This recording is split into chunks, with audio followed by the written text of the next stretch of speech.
It is my great pleasure to welcome you to Dialogues, presented in partnership with the School of the Art Institute in Chicago. Dialogues offers panel discussions, conversations, and provocative artistic discourse with leading artists, curators, designers, and arts professionals on current issues that engage them.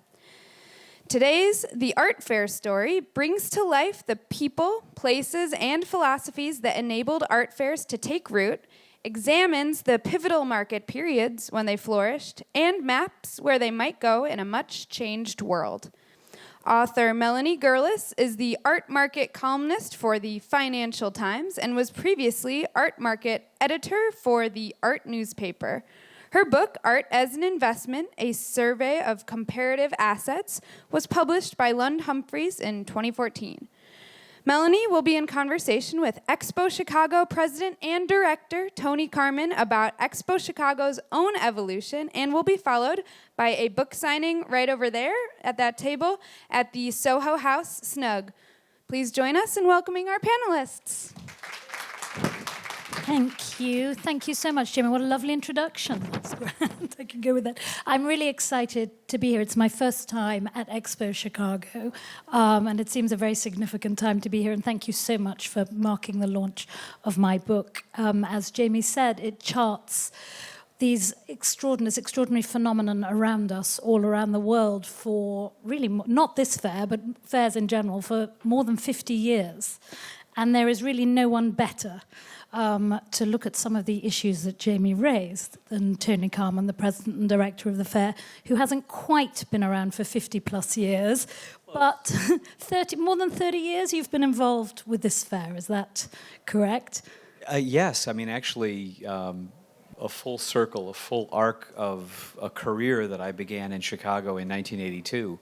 And the art fair, the only fair in North and South America, for pretty much 20 years, began in Chicago in 1980. It was then called the Chicago International Art Exposition. And I, back then, didn't know what I wanted to be when I grow up. I still don't know. And I happened to be a security guard at that 1982 fair and found my way into a great career in Chicago. I'm glad you confirmed that, because I've got the security guard in the book, so I've fact-checked it now.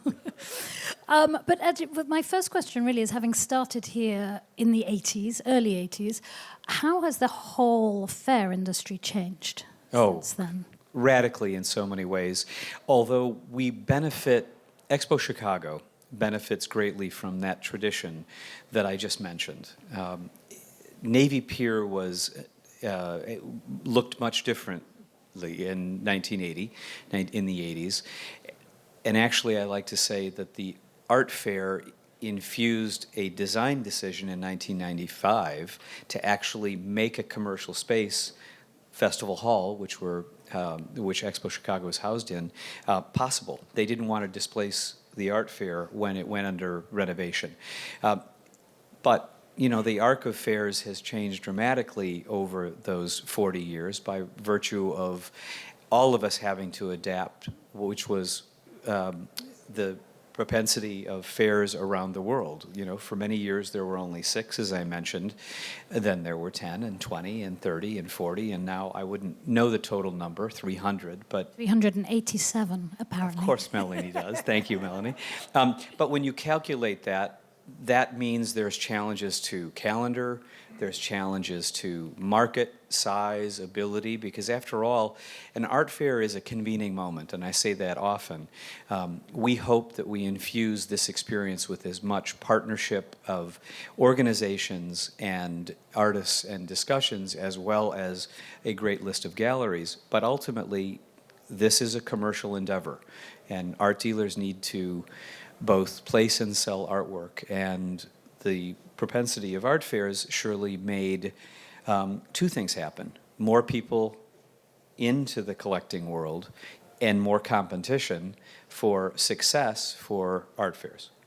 Thank you. It has been extraordinary. Even when I started in this world 20 years ago, and I can't believe the difference. Yeah. Just to take you back a bit, you touched on it when you opened. Chicago, for a long time, the fair here was the only major fair in the US, one of very few in the world. What is it about Chicago? Why did it come here first? Actually, an individual, and I know it's in your book, an individual named John Wilson that had met with a number of individuals, saw what was happening in Cologne and Basel, and felt like it was a moment. He was a print dealer, a moment for this city to launch a fair, and very quickly, magic happened. And I would say there's certain moments of that. Art Basel Miami Beach, surely an industry leader, is another one of those moments. And when Art Basel Miami Beach actually launched in 2002, I think that the city didn't really have a counterpoint to that launch. That was a magic moment, similar to what the early 80s for Chicago was. And, here we are reasserting ourselves, I hope, into the calendar.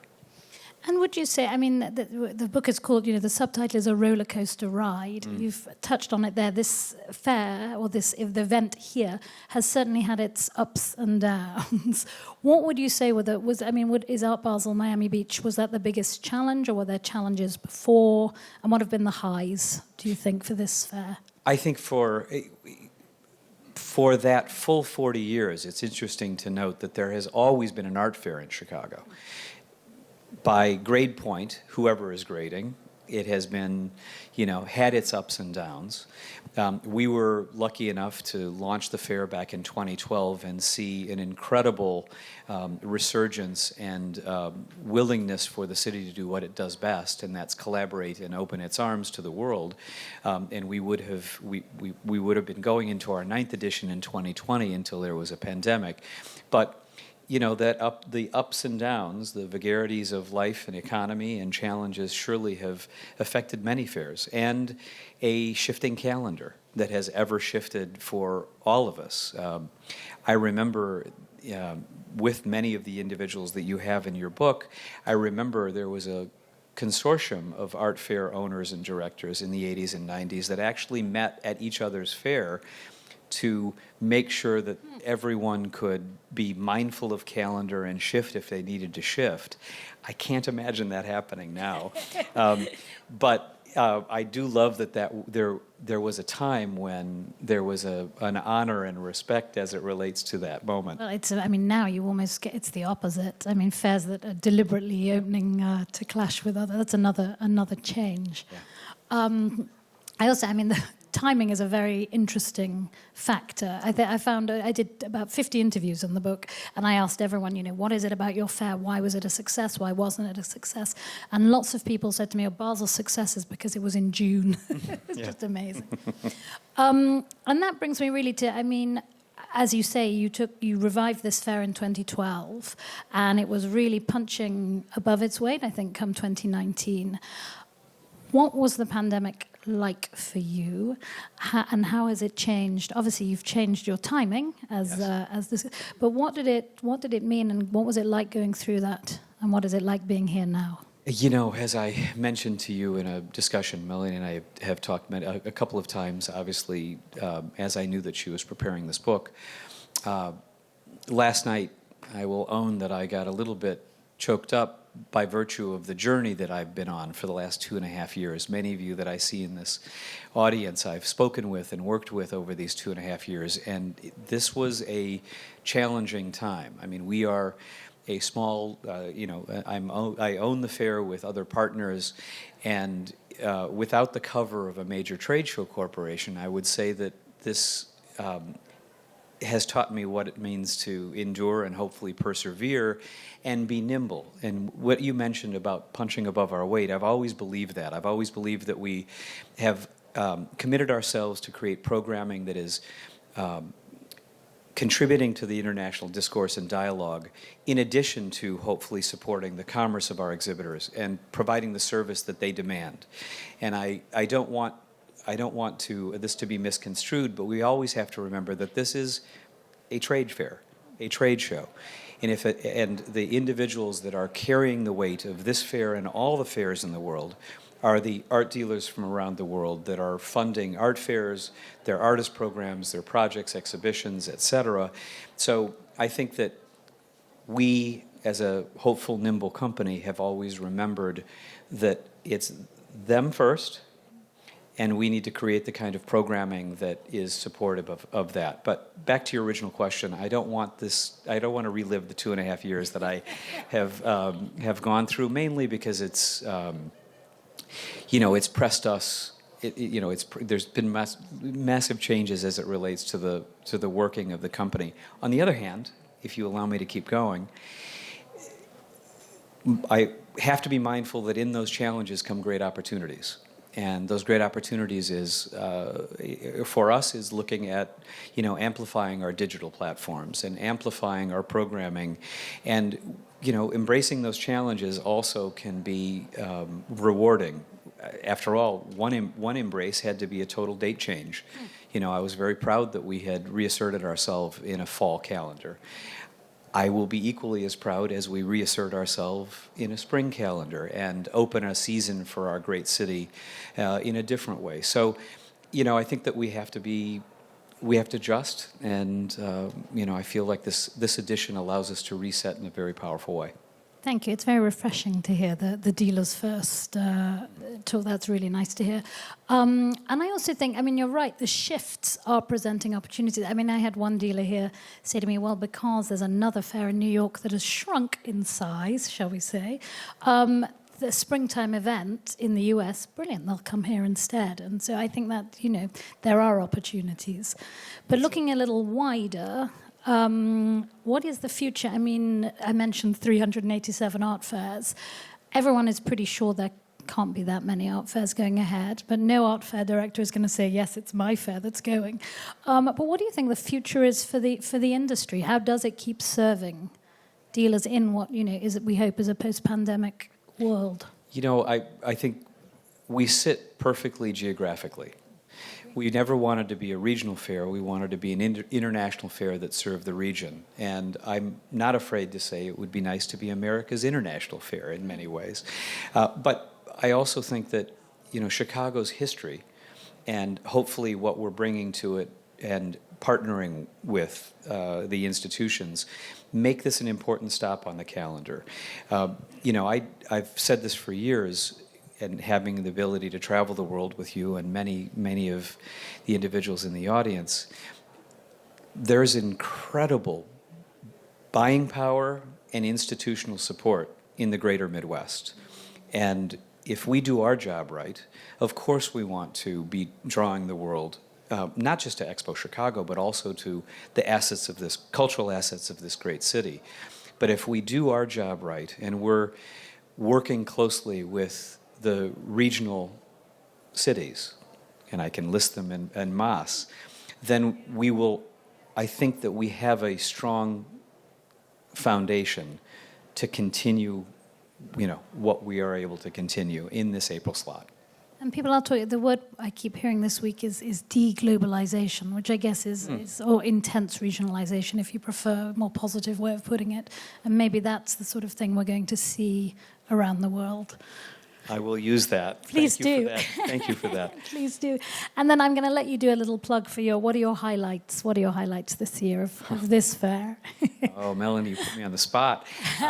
I really love to be as democratic as possible, and okay. I say everything. There are 140 highlights. There you go. Thank you. No, I think that a couple of highlights. Back to being nimble. It seems like every year we've been able to add a core program, and so another 10 years, maybe I'll have another 10 more programs. We have a great staff and that's incredibly passionate about and creative about building, and I'm really pleased that we inaugurated this year the Directors Summit, adding to what we've done with our curatorial initiatives, allowing a cohort of museum directors from around the U.S. to really speak in 2 public forums about challenges and issues and changes that museums are facing in America. And I think that discourse, that opportunity to convene museum directors in Chicago, along with obviously the work that we're seeing on the floor, I think is core to our mission and important to what we want to bring to the art fair experience. Of course we need, as I said, the individuals or the exhibitors to be supported. But I also think that we sit in a perfect geographic location to play a role in an international discourse for the arts community. And that program and others, seeing curators from around the world here, just being colleague to colleague is an amazing asset. So I dodged any specific work. Very good, very good. I've heard praise actually for having the younger curators here as well. I think galleries really appreciate your look towards the future. But I'm very, very grateful for all the help you gave me. It's been a real pleasure, and I've learned a lot. I've got 2 minutes. If anyone has it, does anyone have a question for Tony before I? There's already a question. Sarah, hi. Here, I got him. Yep, here it is. Yeah, I was wondering, Tony, not to put you on the spot with this journalisty question, but a couple of things about the fair's role, vis-a-vis Chicago, just the city of Chicago. And I was thinking how interesting it is that, we all know that the story of Miami was Art Basel came to Miami and had like the Bilbao effect there. But Chicago doesn't need the Bilbao effect. It has thriving cultural institutions. And in fact, Chicago probably needs those institutions to, it's like the other way around, right? So I was hoping you could talk about, the fair's role here, whether it's sort of tourism and kind of what some of those numbers are. And also, I've been hearing this week that there are some, local collectors who are snowbirds, and maybe, they know it's the season here is kind of rainy. And I wondered if, and again, not to put you on the spot, but like where you would ideally want your dates to be. The latter part of your question, where I ideally would like my dates to be, are a little bit forced upon us by virtue of availability, not just in the International Art Fair calendar, but also with this venue. Although we have an extraordinary relationship with Navy Pier, where I've had latitude to shift many times over the last 2.5 years to land on dates that I can hold for the next 10 years, and that's in April. Sadly, and I may have mentioned this, these dates in 2021, it was 70 degrees and the trees were flowering. So welcome to Chicago, and welcome to, hopefully, next year's story may not be snowbirds staying away. Now, to that point, Expo Chicago, as all of you have heard me say many times, has benefited greatly from the collaborative nature of our city. It is a city that wants to work together, and I say that that's civic and cultural leaders, institutions, galleries, artists, whether the galleries are participating in the fair or not. And I do think that's very unique to this fair and this city, unlike many cities across the world. That's a little bit of civic pride talking.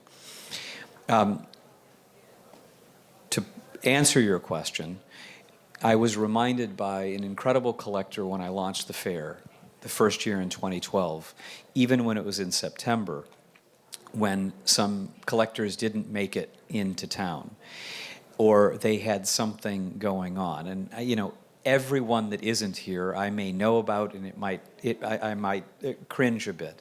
But I was reminded by this local collector, life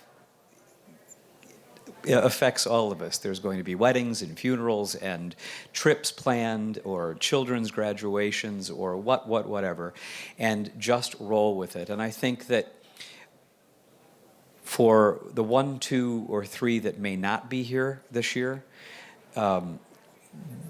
Chicago collectors have shown and participated like they did in our September dates in 2019. And I think a lot of them will also take advantage of our digital platforms and do what they need to do from afar, whether they're here. And I think, to go a little bit further, because it does matter in this time, we just needed to be again. After the 2.5 years, there was a lot of starting and stop in all of our lives.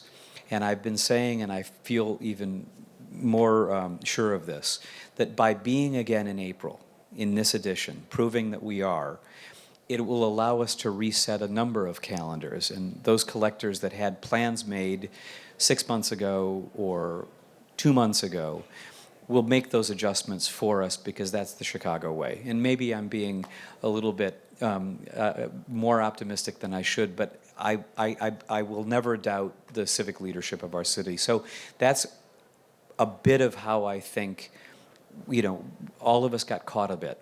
And it affected the fair in many ways. The fast ramp up in the fall of 2021, the unsure, the calendar, all of that really made preparing this edition challenging from 2.5 years ago to a week ago. I mean, I have to say, this journey has been a long one. So I hope that was a fair answer. Thank you, and thank you for getting us all here. It really is very, very impressive. Thank you, and thank you all for listening. If you do want the book, I'll be signing it over there. Thank you very much, everyone. Please do. Thank you all. Thank you, Tony.